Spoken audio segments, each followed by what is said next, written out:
पानी पे काम कर रहा है, कोई जलवायु पे काम कर रहा है, कोई जो लोगों को एम्प्लॉयमेंट कैसे मिले इस पे काम कर रहा है, तो विभिन्न कोई इंडस्ट्री पे काम कर रहा है, तो विभिन्न चीजों पर काम करने वाले लोगों की कमी नहीं है। जी यदि इन मोतियों को पहचान कर टास्क फोर्स का हिस्सा बना दिया जाए और वो सबसे पहले जो मॉडल बने हुए हैं, टेक्नोलॉजी बनी हुई है, उसका परीक्षण करके, उसकी चर्निंग करके अपना मत दें और उसके आधार पर पहला रिफाइनमेंट हो। फिर दूसरा जो संजय इसमें महत्वपूर्ण है कि जो सब्जेक्ट एक्सपर्ट्स हैं 15 दिन तक लाइव टेलीकास्ट हो, जिसे पत्रकार से लेके हर किसी को प्रश्न पूछने का मौका मिलेगा और वो उससे चर्निंग से जो पॉइंट निकलेंगे उससे दूसरी डिग्री का रिफाइनमेंट होगा।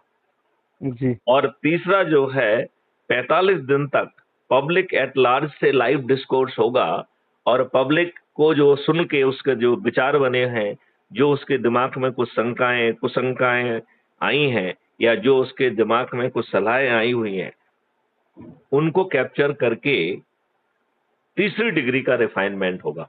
अब बताओ, आपके चंद्रगुप्त या महाचंद्रगुप्त जिन्होंने अपनी पूरी ताकत लगा के मेरिट लिस्ट में आए हैं, यदि उनका बौद्धिक स्तर थोड़ा सा कमजोर भी रहता है तो इस मॉडल को जमीन में उतरने में और परिष्कृत होने में कोई दिक्कत है क्या? जब सर इतनी उसके हिसाब से ऊपर जाएंगे वो तो बौद्धिक स्तर कमजोर होने तो मतलब मेरे हिसाब से। करेक्ट। तो आपका कहना है वो भी सही है कि जिसमें वो झील होगी वही जो है ना वहां तक पहुंचेगा, तो उसका बौद्धिक स्तर भी ठीक होगा और ये जो रिफाइनमेंट की प्रक्रिया है इसमें सभी चीजों के जो है ना वो निकल आएंगे। आज आप देखिए, विदेशी ताकतें पार्टी हाईकमांड के ऊपर दबाव बनाकर जो चाहती हैं वो नियम कानून बनवा लेती हैं कि नहीं बनवा लेती हैं। आज के एमपी एमएलए का तो मुंह बंद है पार्टी विप के सामने। अरे अब तो सर अब पूरी सरकार ही तो घूम रही है विदेशों में फंडिंग के लिए, इन्वेस्टमेंट के लिए। तो अब वो जब कोई इन्वेस्टमेंट करने आएगा। फंडिंग और इन्वेस्टमेंट तो अलग चीजें हो गई हैं। नहीं तो सर वो फिर अपनी शर्त भी तो रखेगा कि हमको ये रिलैक्सेशन चाहिए है, अच्छा, आपको ये व्यवस्थाएं देना। हम उल्टा कह रहे हैं।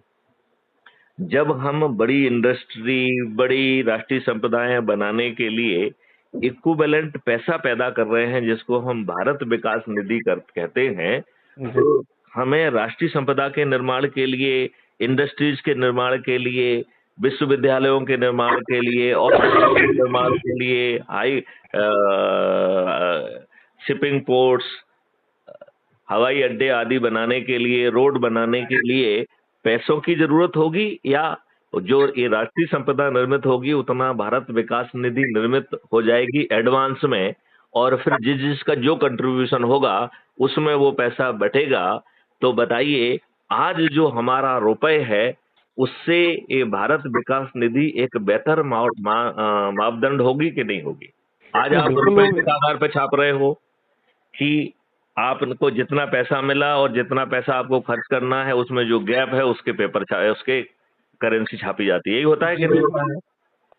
अब इस करेंसी को छापने में उसके लिए मानक जो है गोल्ड रखा जाता था। अब गोल्ड तो रखा नहीं जाता है, तो आपके रुपए का मानक क्या रह गया? कोई नहीं है। जबकि भारत विकास निधि निर्मित हो रही है, उसका मानक क्या है? राष्ट्रीय संपदा अपने आप में है। तो भारत विकास निधि एक बहुत सुपीरियर कॉन्सेप्ट हुआ कि नहीं हुआ? जी बिल्कुल। और इसका मतलब है कि हमें राष्ट्रीय संपदाओं के निर्माण करने के लिए, रोजगार का निर्माण करने के लिए, हमें शिक्षा के लिए विश्वविद्यालयों और वैदिक संस्थाओं का निर्माण करने के लिए, हमें शिक्षा का मौलिक अधिकार देने के लिए, हमें भोजन का मौलिक अधिकार देने के लिए, हमें जो है प्रॉस्पेरिटी का मौलिक अधिकार देने के लिए धन की जरूरत नहीं होगी, भारत सरकार के पैसे की जरूरत नहीं होगी, क्योंकि इन सब चीजों के निर्माण में जो राष्ट्रीय संपदा का निर्माण होगा उतनी भारत विकास निधि ऑटो जनरेट होगी। तो एक भारत विकास निधि 1.1 रुपये के बराबर होगी। तो बताओ, आज जैसे मान लो हमारे प्रधानमंत्री जी कहते हैं कि हम 3 ट्रिलियन इकोनॉमी से 5 ट्रिलियन इकोनॉमी में पहुंचेंगे, मैथिली शरण गुप्त का कहना है कि हम 500 ट्रिलियन इकोनॉमी में पहुंचेंगे। बताइए कितनी आसानी से हम 500 ट्रिलियन इकोनॉमी में पहुंच जाएंगे, और वो भी एक बहुत सॉलिड आधार की भारत विकास निधि का निर्माण करते हुए, जिसका सॉलिड जो है मानक होगा कि हम कितनी राष्ट्रीय संपदा निर्मित कर रहे हैं। जी जी तो बिल्कुल। हमारी इकोनॉमी 3 ट्रिलियन से 5 ट्रिलियन नहीं, बल्कि 500 ट्रिलियन इकोनॉमी पहुंचकर ये विश्व की सबसे बड़ी इकोनॉमी बन जाएगी। जी जी।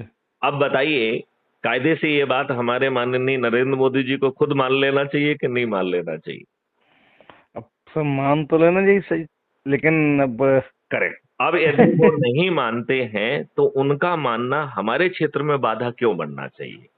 यदि हम ऐसा भारत देने के लिए अपने लोगों को जोड़ें, और जो हम में से चंद्रगुप्त या महाचंद्रगुप्त बनकर एमपी और केंद्रीय मंत्री बनना चाहता है, ये भी उसके हाथ में है। यदि वो जिन संस्थाओं से जुड़ा हुआ है, धार्मिक संस्थाओं, तो उनका प्रयोग कर सकता है, कथावाचकों का प्रयोग कर सकता है, स्कूल कॉलेज में जा सकता है, विभिन्न प्रोफेशनल संस्थाओं में जा सकता है, पत्रकारों के पास जा सकता है। देखिए, पत्रकार जो है पत्र में छापे चाहे ना छापे, वो जहां जा रहे हैं, यदि इस मुद्दे पे अपना काम करने के बाद 5 मिनट में ये भी ब्रीफ कर दें कि भाई साहब आपको एक ऐसा अद्भुत भारत मिल जाएगा जहां की प्रशासनिक व्यवस्था बदल जाएगी, जी यहाँ पर की जो प्रशासनिक व्यवस्था में लोग हैं उनकी आमदनी दुगनी हो जाएगी, वो गुलामों के कंडक्ट रूल से नहीं बंधे होंगे, वो गुलामों के कंडक्ट रूल से नहीं बंधे होंगे, जी बिल्कुल। उनके कंडक्ट रूल अलग हो जाएंगे। और वो आज के कंडक्ट रूल, उस समय के कंडक्ट रूल अंग्रेजों ने क्या बनाए थे कि हमारा हुक्म मानो, हमारा हुक्म नहीं मानोगे तो निलंबित हो जाओगे, नौकरी चली जाएगी, तुम रियून हो जाओगे, जेल चले जाओगे। यही थे कि नहीं थे? जी अब यदि उल्टा कानून हो कि कंडक्ट रूल कह रहा है कि आपका सुपीरियर कोई यदि आदेश दे रहा है और यदि वो जनहित में नहीं है या उसमें कोई दोष है, तो हर कनिष्ठ अधिकारी का कंडक्ट रूल के तहत जिम्मेवारी है कि उसे रिव्यू के लिए पुटअप करे। ये उसकी कंडक्ट रूल की जिम्मेवारी है, राइट? जी बिल्कुल। तो यदि वो उसे नहीं करता है तो वो उसका सह अपराधी होगा, उसे वही दंड मिलेगा जो उसके सुपीरियर ने गलत निर्णय लिया है, राइट?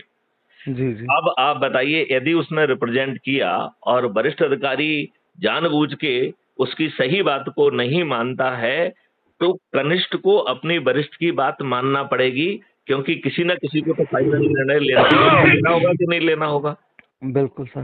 राइट? अब लेकिन ये सब चीज जो है, जहां डिफरेंस ऑफ ओपिनियन रहेगा, वो एक आयोग के पास चला जाएगा। आयोग उसे गुण दोष के आधार पर परीक्षण करेगा, और यदि उसे लगता है कि वरिष्ठ अधिकारी ने ठीक निर्णय नहीं लिया है, जो नीचे से बात कही गई थी तो वो बहुत सॉलिड थी, उसे वरिष्ठ अधिकारी ने जानबूझ के किसी अल्टीरियर रीजन से नजरअंदाज किया है, और फिर वो वरिष्ठ अधिकारी को यदि आयोग के सामने खड़ा होकर अपना पॉइंट डिफेंड करना पड़ता है, और यदि वो डिफेंड नहीं कर पाता है, तो उसे जो है दंड का भागीदार भी होगा, उसकी एसीआर भी खराब होगी, और उसको हो सकता है हर्जाना भी देना पड़े। तो बताइए, पूरा शक्ति जो है वो अलाइनमेंट में आ जाएगी कि नहीं आ जाएगी? बिल्कुल आई जाएगी सर। आज आप बताइए, जो शासकीय सेवा में लोग हैं वो कितने लोगों की चमचागिरी करते हैं? हम तो कह रहे हैं कि कितने पुलिस अधिकारी पत्रकारों की चमचागिरी करते हैं, कितने लोग राजनेताओं की चमचागिरी करते हैं कि नहीं करते हैं? बिल्कुल सर। वो हर व्यक्ति की चमचागिरी करते हैं जो उनका स्थानांतरण करा सकता है या कराने से रोक सकता है या उनका हित साध सकता है। ये बात सही है कि नहीं है? बिल्कुल सर, सब वो अपने लाभ हानि उसके। अब यदि इसका उल्टा हो कि जो आप काम करेंगे उस काम का रेमुनरेशन सरकार के खजाने की बजाय जिस व्यक्ति का काम हो रहा है उसके पास से पैसा आए, और वो जो है चूंकि उसे टैक्स नहीं देना पड़ रहा है, तो जो उसका काम हो रहा है उसका वो टैक्स ही मान लिया जाए, ठीक है ना? जी तो भारत सरकार के खजाने पे जो है ना, अपने शासकीय कर्मचारी को भी देने के पैसे की जरूरत नहीं पड़ेगी, जी जी और शासकीय कर्मचारी को उसका दुगना मिलेगा। उसका भी प्रावधान किया गया है, वो कभी हम आपको विस्तार में समझाएंगे। बिल्कुल सर। और उसका जो, जब उसको पैसा मिल रहा है उसके पहले उसका जो है काम का आकलन होगा, उसका वेशभूषा क्या है, उसका आचरण क्या रहा, व्यवहार क्या रही, संवेदनशीलता क्या रही, इसके आधार पर जब भुगतान होगा तो उस वर्क कंपोनेंट का परफॉर्मेंस असेसमेंट उसी समय हो गया कि नहीं हो गया? बिल्कुल सर। और यदि जितने भी उसने साल भर में काम किए वो सब वर्क कंपोनेंट का असेसमेंट जोड़ के क्यूमुलेटिव यदि परफॉर्मेंस इंडेक्स बन जाए और वह उस व्यक्ति की जो है एसीआर कहलाएगी, तो आप बताओ अब किसी भी शासकीय अधिकारी को किसी की भी चम्मच मारने की जरूरत है क्या? किसी वरिष्ठ अधिकारी की चम्मच मारने की जरूरत है उसे क्या? हाँ, जब सिस्टम में ही उनका एक दूसरे के वो नहीं रहेगा तो फिर वो तो अपने आप नहीं एक मानेंगे। किसी राजनेता की चम्मच मारना है, किसी पत्र